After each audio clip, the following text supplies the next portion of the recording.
शांति 25 अगस्त 2022। आज है दादी प्रकाश मणि का दिन। तो अभी पढ़ते हैं आज की मुरली।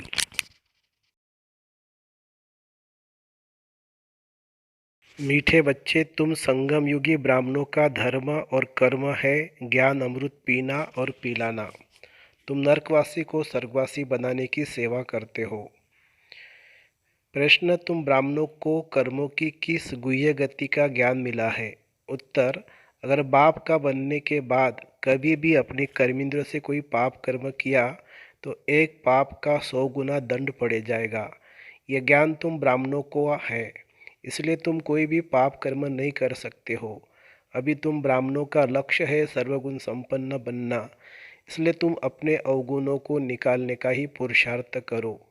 गीत है, भोलेनाथ से निराला कोई और नहीं और ऐसे बिगड़ी को बनाने वाला कोई और नहीं। ओम शांति। बेहद के बाप का नाम है भोलानाथ। जरूर मनुष्य से देवता बनाने वाला भी वही है। मनुष्य तो सब है, आसुरी संप्रदाय वह मनुष्य को देवता बना न सके, उनके लिए गाया हुआ है, मनुष्य से देवता किए करत न लागे वार। देवता रहते हैं अमर लोक में, यह है मृत्यु लोक। जरूर बाप आकर मृत्यु लोक में अमर कथा सुनाएंगे। अमर बनाने के लिए अब मनुष्य से देवता किए करत न लागे वार, यह किसको कहा जाए? जरूर शूद्र को ही एडाप्ट करता होगा ना, तो कहेंगे कि शूद्र वर्ण के मनुष्य को ब्राह्मण वर्ण में ले आते हैं। इतने सभी बच्चे कहते हैं कि हम ब्रह्मा कुमार कुमारी ब्रह्मा की संतान है, प्रजापिता है, तो उनको जरूर धर्म के बच्चे होंगे। मुखवंशावली है तो भी जरूर माता पिता चाहिए ना। मम्मा की भी मुखवंशावली कहेंगे, बाबा की भी मुखवंशावली, तो दादे की भी मुखवंशावली ठहरी। कुखवंशावली का यहाँ नाम ही नहीं, वह कलयुगी ब्राह्मण है कुखवंशावली, और तुम ब्राह्मण हो मुखवंशावली। वह ब्राह्मण तो एक दो को हथियाला बांधते हैं विष पिलाने के लिए, और तुम ब्राह्मण अमृत पिलाने परमात्मा से हथियाला बांधते हो। कितना अंतर है। वह नरकवासी बनाने वाले और यह स्वर्गवासी बनाने वाले। ज्ञान अमृत से मनुष्य से देवता बनते हैं, हम ईश्वर की औलाद बनते हैं, तो फिर मदद भी मिलती है। संग सगे और लगे भी है ना। लगे बच्चों को इतनी मदद नहीं मिलेगी सगे बच्चों को जितनी सगे बच्चे को मिलती है। बाप का लव भी सगों के पर ही रहता है। सगा बच्चा नहीं होगा तो फिर भाई के बच्चों को लव करना पड़ेगा, व धर्म का बच्चा बनाना पड़ेगा। अब तुम वर्णों को जानते हो, भल विराट स्वरूप बनाते हो, परंतु उन्हों की हिस्ट्री जाग्राफी कोई बता न सके कि इससे क्या होता है। अभी बाप समझाते हैं कि यह चक्र फिरता है। इतने जन्म देवता धर्म में, इतने धर्म क्षत्रिय वर्ण में, यहाँ कोई गपोड़े की बात नहीं है। 84 जन्म सिद्ध कर बतलाते हैं। सतो प्रधान फिर सतो रज तमो जरूर सबको बनना है। देवताएं जो सतो प्रधान थे वही फिर आकर तमो प्रधान बन गए हैं। अब यह मनुष्य सृष्टि का झाड़ जड़जड़ीभूत हो गया है, अर्थात कब्र दाखिल है। यह है कयामत का समय। सभी का पुराना हिसाब किताब चुक्त होना है और नया जन्म होना है। चोपड़ा होता है धन का, या फिर चोपड़ा कर्मों के खाते का है। आधा कल्प का खाता है। मनुष्य जो पाप कर्म करते हैं वो खाता चलता आया है। ऐसे नहीं कि एक ही बार सजा भोगने से खाता चुक्त हो जाता है। नहीं, पाप आत्मा कैसे बने। प्रतिदिन कर्मों का बोझा चढ़ते चढ़ते बिल्कुल ही तमोप्रधान बन पड़ते हैं। कोई फिर कहते हैं कि सन्यासी जब सन्यास करते हैं तो वह क्यों तमोप्रधान होने चाहिए, परंतु बाप कहते उनका है रजो प्रधान सन्यास। अभी तुमको मिलती है श्रीमत, वह तो कई मनुष्यों की मत है। जैसे लोग कहते हैं कि हम मोक्ष को पाते हैं, परंतु कैसे? सभी एक्टर्स को तो यहाँ हाजिर जरूर रहना है, वापस जा नहीं सकते। गीता में भी बहुत ऐसी बातें लिख दी है। पहली बात है सर्वव्यापी की। अब तुम बच्चों के अंदर है बाप की याद, रचता बाप और साथ में बाप की रचना। सिर्फ बाप नहीं, उनकी रचना को भी याद करना पड़े।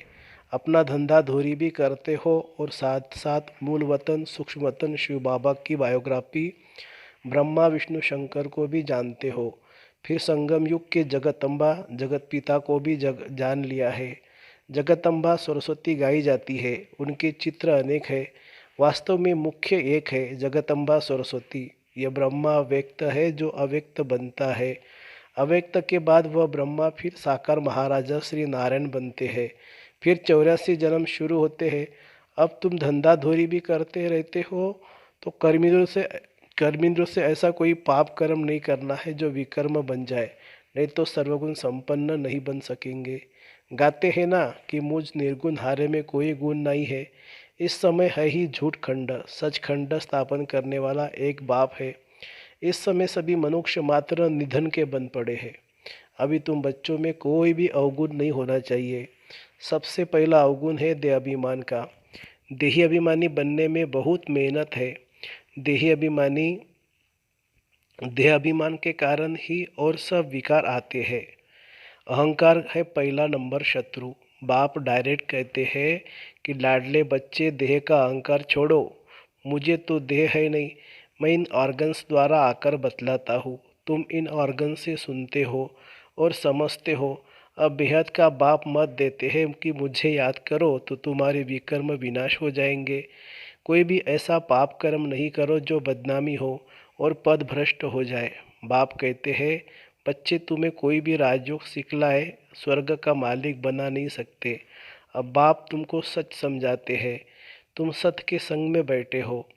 सच सुनने और सच खंड का मालिक बनने के लिए उनका नाम ही है तूत, सच्चा ज्ञान सागर। ये तो बाप कहते हैं कि मैं ज्ञान का सागर हूँ।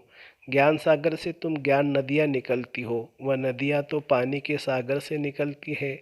वो पतित पावनी कैसे कहलाएगी? वो पतित पावनी कैसे कहलाई जा सकती है?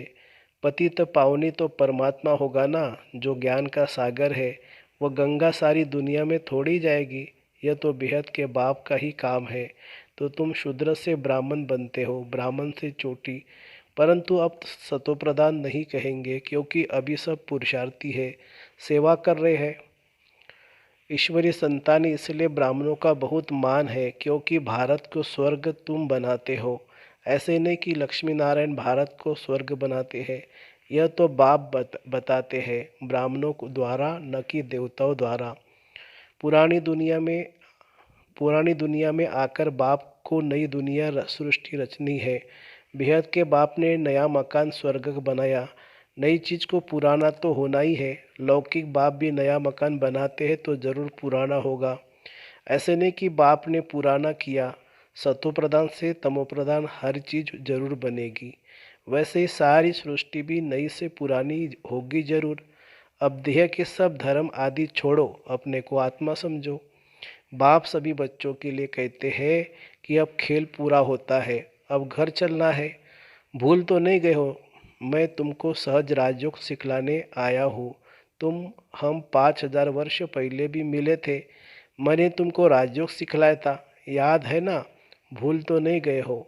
मैं कलब कलब तुमको आकर बादशाही देता हूँ, तुमको कौड़ी से हीरे जैसा बनाता हूँ। बच्चे कहते बाबा इस चक्र से छूट नहीं सकते। बाप कहते हैं नहीं, यह सृष्टि चक्र तो अनादि है। अगर चक्र से छूट जाए तो फिर दुनिया ही खत्म हो जाए। ये चक्र तो जरूर फिरना है। मैं फिर से आया हूँ। कलब कलब कलब के संगम युगे आता ही रहता हूँ। उन्होंने फिर युगे युगे लिख दिया है। कहते भी है कि पतित पावन आओ, पावन बनाओ, सुखधाम में ले चलो। पतित दुनिया में तो दुख ही दुख है। अच्छा मेरे पास तो 2 धाम है, कहाँ चलेंगे? बाप कहते सुखधाम में तो बहुत सुख है और मुक्ति धाम में जाएंगे तो भी पाठ में तो आना जरूर है, परंतु जब स्वर्ग पूरा हो जाएगा तब उतरेंगे, स्वर्ग में नहीं आएंगे। क्या तुमको स्वर्ग की इच्छा नहीं है? तुम नरक में माया के राज्य में ही आने चाहते हो। उस समय भी पहले सत्तो होगा, फिर रजो हो तमो होगा। जो पवित्र आत्मा आती है वो पहले दुख पा नहीं सकती। आने से ही थोड़े पाप करेंगे, परंतु आत्मा को सत्तो रजो तमो में पास करना है। इस चक्र को भी समझना है। अभी तुम फाइनल अवस्था में नहीं जा सकेंगे। स्कूल में भी 12 मास के बाद इम्तहान फाइनल होता है ना। अंत में तुम्हारी अवस्था परिपक्व होगी, बहुत वृद्धि को पाएंगे कितने सेंटर्स खुले हैं। सेंटर के लिए तो बहुत कहते हैं, परंतु टीचर्स इतनी तैयार नहीं है। फर्स्ट क्लास शिफ्ट होती है। अमृत वेला कोई सवेरे नहीं आ सकते हैं, तो लाचारी हालत में शाम को भी आवे। स्कूल में भी अभी 2 बार शिफ्ट होती है। अच्छा, बच्चों ने समझा। बाप सभी सेंटर के बच्चों को समझा रहे हैं। बच्चे, रात को अपना रोज पोता में निकालो। तो आज हमारा रजिस्टर खराब तो नहीं हुआ, कोई भूल तो नहीं की। फिर बाप से माफ़ी लेनी चाहिए। शिव बाबा, हमको माफ़ करना। आप कितने मीठे हो। भगवान कहते हैं कि मैं तुमको मास्टर भगवान भगवती बनाता हूँ।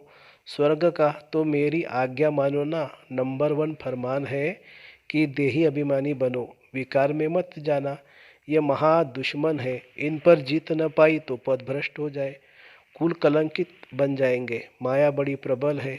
लड़ाई है दीवे और तूफान की, इसमें तो बहादुरी दिखानी पड़े। हम बाप के बने हैं, फिर यह माया कैसे विघन डाल सकती है।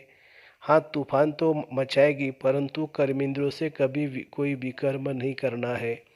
बहुत उच्च पद नहीं मिलता है ना, कुछ ख्याल भी करो। तुम किसी को कहेंगे कि हम नर से नारायण बनने के लिए पढ़ते हैं, तो सब हंसी उड़ाएंगे। यहाँ तो धारणा चाहिए। यहाँ तुमको पक्का करना है कि मैं तो आत्मा हूँ, आत्मा हूँ। तब ही सतोप्रधान बन बाप के पास जाएंगे, फिर बाप स्वर्ग में भेज देंगे। अच्छा, मीठे मीठे सिखिलदे नंबरवार पुरुषार्थ अनुसार बच्चों प्रति बाप दादा का याद प्यार और गुड मॉर्निंग। रूहानी बाप की रूहानी बच्चों को नमस्ते। हम रूहानी बच्चों की रूहानी माता पिता बाप दादा को याद प्यार, गुड मॉर्निंग और नमस्ते बाबा, नमस्ते। धारणा के लिए मुख्य सार। अपना रजिस्टर खराब न हो, इस पर ध्यान रखना है। बाप की आज्ञा मान देही अभिमानी बनना है। कर्मेंद्रों से कोई भी भूल नहीं करनी है। दूसरी पॉइंट, सर्वगुण संपन्न बनने के लिए कर्मेंद्रों से कोई ऐसा पाप कर्म न हो जाए जिसका विकर्म बन जाए। पुराना हिसाब किताब चुक्त करना है। वरदान, अपने भाग्य की स्मृति से सदा खुशी में डांस करने वाले खुश नसीब भवो। अमृत वेले से रात तक आप ब्राह्मण बच्चों को जो श्रेष्ठ भाग्य मिला है, उस भाग्य की लिस्ट सदा सामने रखो और यही गीत गाते रहो। वहाँ मेरा श्रेष्ठ भाग्य, जो भाग्य विधाता ही अपना हो गया। इसी नशे में सदा खुशी में की डांस करते रहो। कुछ भी हो जाए, मरने तक की बात भी आ जाए, लेकिन खुशी नहीं जाए। शरीर चला जाए कोई हर्जा नहीं, लेकिन खुशी नहीं जाए। स्लोगन है, हर्षित मुख रहना है तो साक्षीपन की सीट पर बैठ साक्षी दृष्टा बन कर हर खेल को देखते रहो। हर्षित मुख रहना है तो साक्षीपन की सीट पर बैठ दृष्टा बनकर हर खेल को देखते रहो। दादी प्रकाश पंडित जी के 15वें स्मृति दिवस पर उनके अनमोल महावाक्य। संपन्नता व संपूर्णता के समीपता की निशानियाँ। पहला है, आत्मा जितनी संपन्न बनती जाएगी उतना मनसा वाचा कर्मना में कोई भी सूक्ष्म विकार नहीं रहेगा। उन्हें संपूर्णता के मंजिल समीप दिखाई देगी। दूसरी पॉइंट, मन वचन कर्म से सदा अहिंसक रहेंगे। कभी किसी को न दुख देंगे न दुख लेंगे। जब दुख देना और दुख लेना समाप्त हो जाता है, तब संपूर्णता समीप आती है। तीसरी पॉइंट, जो संपूर्णता के समीप होगा वह बेहद के वैरागी होगा। उसका कहीं पर भी लगाव नहीं होगा। सबसे ममत्व तो टूट जाएगा, पर सबसे बीच में रहते भी न्यारा और प्यारा रहेगा। चौथा, उन्हें कोई भी पुरानी वस्तु तत्वों सहित अपनी तरफ आकर्षित नहीं करेगी। वह सदा एक बाप की ही आकर्षण में रहेगा। बुद्धि में एक बाप की याद अर्थात एकाग्र वृत्ति होगी। पांचवी पॉइंट, वो खुद से भी संतुष्ट होगा, औरों को भी संतुष्ट करेगा। उसका पढ़ाई की चारों सब्जेक्ट पर पूरा ध्यान होगा। उनकी साक्षीपन की स्टेज रहेंगी, सदा साथी का साथ अनुभव होगा। देहाभिमान की बुद्धि से अथवा पुरानी चाल चलन से किसी को भी दुख नहीं देगा। दृष्टि वृत्ति में रूहानियत और अलौकिकता होगी। प्यूरिटी में फुल पास होगा। सिर्फ ब्रह्मचर्य नहीं, लेकिन ब्रह्मचारी होगा।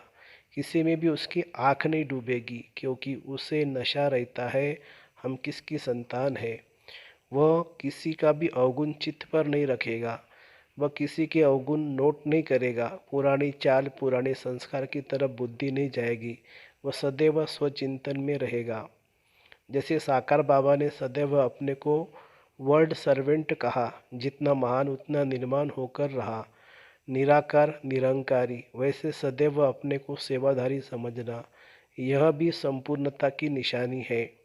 वह अपने को सदैव निमित्त समझेगा। महिमा को भी कभी स्वीकार नहीं करेगा। महिमा होगी जरूर, क्योंकि सेवा की है, लेकिन निमित्त समझने के कारण मुख से बाबा बाबा ही निकलेगा। वह महिमा से खुश नहीं होगा और निंदा से घबराएगा नहीं। दोनों में स्थिति समान होगी।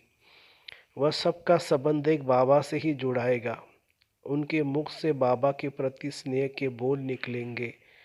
प्यारे बाबा ने हमें अपनी प्यारे ते प्यारी चीज दिव्य बुद्धि की सौगात दी है। उस सौगात को संभाल कर रखेगा। ज्ञान का तीसरा नेत्र सदा खुला रहेगा।